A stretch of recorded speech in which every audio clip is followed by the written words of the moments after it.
Hello student, তোমরা যারা ক্যালকাটা ইউনিভার্সিটির আন্ডারে প্রথম সেমিস্টারের ছাত্রছাত্রী আছো, তোমাদের জন্য আজকের ক্লাসটা খুবই গুরুত্বপূর্ণ।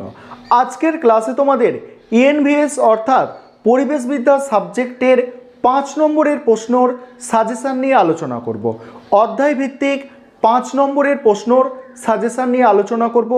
প্রত্যেক অধ্যায় থেকে তোমাদের মোস্ট ইম্পর্টেন্ট প্রশ্ন বলে দেব।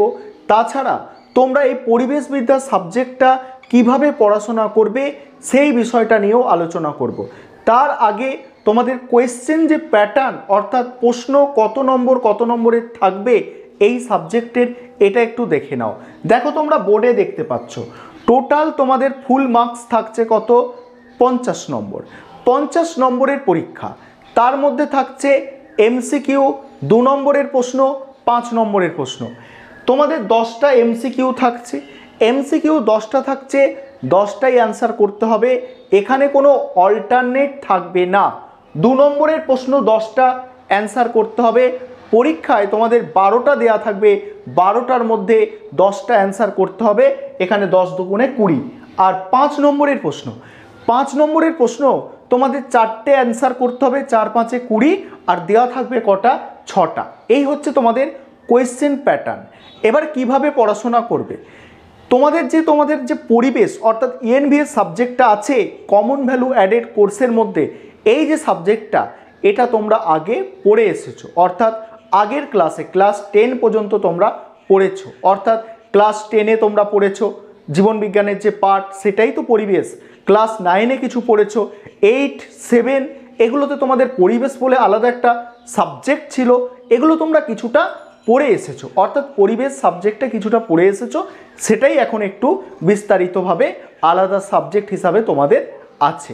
এবারে দেখো, 1 নম্বরের প্রশ্ন তোমরা কি করবে? তোমরা অধ্যায়টাকে ভালো করে, অর্থাৎ প্রত্যেক অধ্যায় সিলেবাসটাকে ভালো করে তোমরা স্টাডি করবে। অর্থাৎ সিলেবাসটাকে তোমরা দেখবে যে 1 নম্বরের প্রশ্ন বা 2 নম্বরের প্রশ্ন যেগুলো হতে পারে সেগুলো করবে। এছাড়া আমি তো এর আগে তোমাদের ভিডিও আমি দিয়েছি যে প্রত্যেকটা অধ্যায় থেকে আমি 2 নম্বরের প্রশ্ন আলোচনা করেছি, 1 নম্বরের প্রশ্ন আলোচনা করেছি।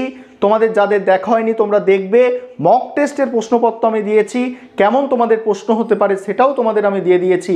মক টেস্টের প্রশ্নপত্র অর্থাৎ মডেল কোয়েশ্চেন পেপার, এই ভিডিওর আমি ডেসক্রিপশান বক্সে তার লিঙ্ক দিয়ে দেব যে মডেল প্রশ্ন তোমাদের পরিবেশবিদ্যার কেমন হতে পারে।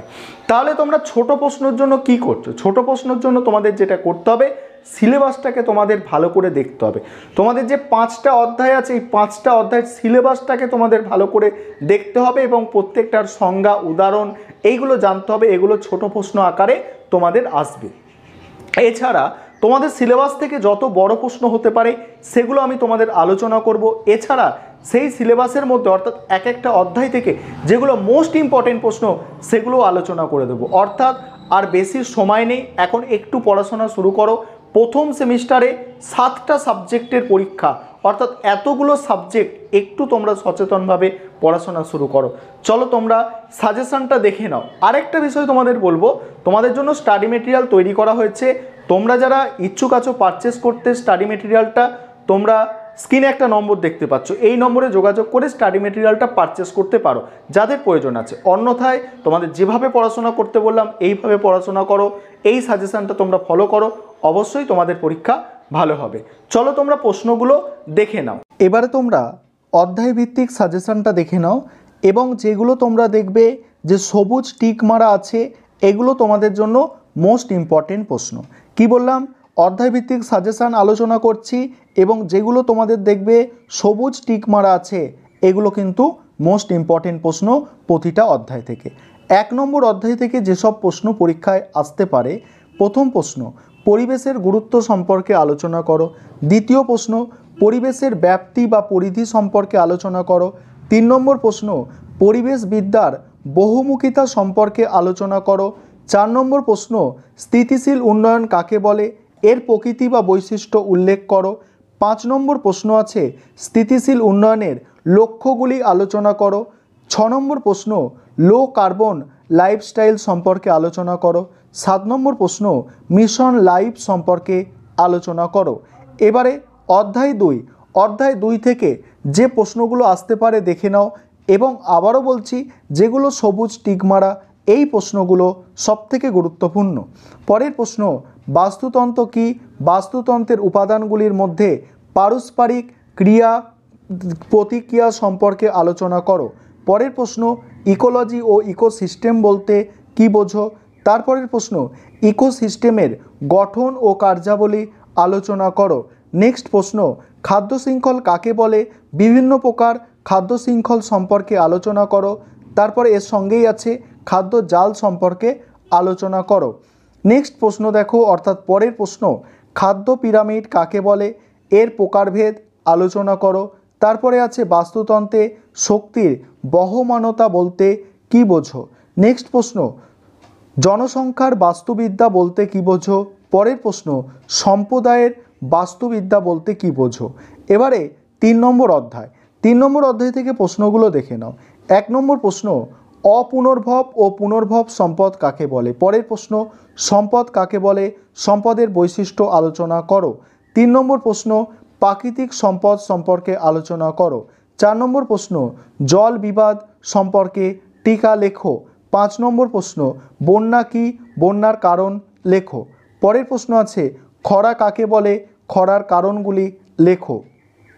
তারপরে আছে দেখো, শক্তি উৎপাদনে পরিবেশগত প্রভাব লেখো। নেক্সট আছে, সবুজ শক্তি কি? এটি কিভাবে কাজ করে? এর প্রকারভেদ লেখো। তারপরের প্রশ্ন আছে, প্রাকৃতিক সম্পদ অ্যাকাউন্টিং কি? প্রাকৃতিক সম্পদ অ্যাকাউন্টিংয়ের তাৎপর্য। পরের প্রশ্ন, ভূমি সম্পদ কাকে বলে? এর ব্যবহারের পরিবর্তন আলোচনা করো। তারপরের প্রশ্ন, জমির মানের অবনমন সম্পর্কে লেখো। নেক্সট প্রশ্ন, ভূমিক্ষয় ও মরুকরণ সম্পর্কে লেখো। নেক্সট প্রশ্ন, অরণ্য সম্পদের গুরুত্ব লেখো। তারপরের প্রশ্ন, অরণ্য হ্রাসের কারণ ও ফলাফল লেখো। এবারে দেখো 4 নম্বর অধ্যায়। 4 নম্বর অধ্যায় থেকে প্রশ্নগুলো দেখে নাও। প্রথম প্রশ্ন, জীববৈচিত্র্য কাকে বলে? জীববৈচিত্র্যের গুরুত্ব লেখো। পরের প্রশ্ন, জীববৈচিত্র্যের সংরক্ষণের গুরুত্ব লেখো। জীববৈচিত্র্য সংরক্ষণের পদ্ধতিগুলি লেখো। তারপরের প্রশ্ন, জীববৈচিত্র্য ধ্বংসের কারণগুলি লেখো। পরের প্রশ্ন আছে, সংরক্ষণ বলতে কী বোঝো? এর বৈশিষ্ট্য লেখো। নেক্সট হচ্ছে এক্স-সিটু সংরক্ষণ পদ্ধতি। তারপরে প্রশ্ন, ইন-সিটু সংরক্ষণ বলতে কী বোঝো? এর গুরুত্ব লেখো। নেক্সট আছে, জীববৈচিত্র্যের সংকট সম্পর্কে লেখো। নেক্সট প্রশ্ন, সুরক্ষিত ক্ষেত্রে নেটওয়ার্ক বলতে কী বোঝো? পরের প্রশ্ন, জীববৈচিত্র্য রক্ষার ক্ষেত্রে উপজাতি বা স্বদেশী গোষ্ঠীর ভূমিকা। তারপরে 5 নম্বর অধ্যায়। 5 নম্বর অধ্যায় থেকে দেখো, প্রথম প্রশ্ন, পরিবেশ দূষণ কাকে বলে? এর প্রকারভেদ সম্পর্কে আলোচনা করো। তারপরের প্রশ্ন, বায়ু দূষণের কারণ ও প্রভাব সম্পর্কে আলোচনা করো। নেক্সট আছে, জল দূষণের কারণ ও প্রভাব সম্পর্কে আলোচনা করো। তারপরের প্রশ্ন, মৃত্তিকা দূষণের কারণ ও প্রভাব সম্পর্কে আলোচনা করো। বিশ্ব উষ্ণায়ন ও গ্রিনহাউস এফেক্ট কি? তারপরের প্রশ্ন আছে, সামুদ্রিক দূষণ সম্পর্কে লেখো। শব্দ দূষণের কারণ ও নিয়ন্ত্রণের উপায় সম্পর্কে লেখো। বিপজ্জনক বর্জ্য এবং মানুষের স্বাস্থ্য ঝুঁকি সম্পর্কে লেখো। পৌর বর্জ্য, বায়োমেডিকেল বর্জ্য এবং বর্জ্য কি? পরের প্রশ্ন আছে, কঠিন বর্জ্যের ব্যবস্থাপনা সম্পর্কে লেখো। নেক্সট প্রশ্ন, পরিবেশের ওপর ওজোন স্তর ক্ষয়ের প্রভাব লেখো। তারপরের প্রশ্ন, পরিবেশের ওপর অম্লবৃষ্টির প্রভাব লেখো। এই ছিল তোমাদের সাজেশান।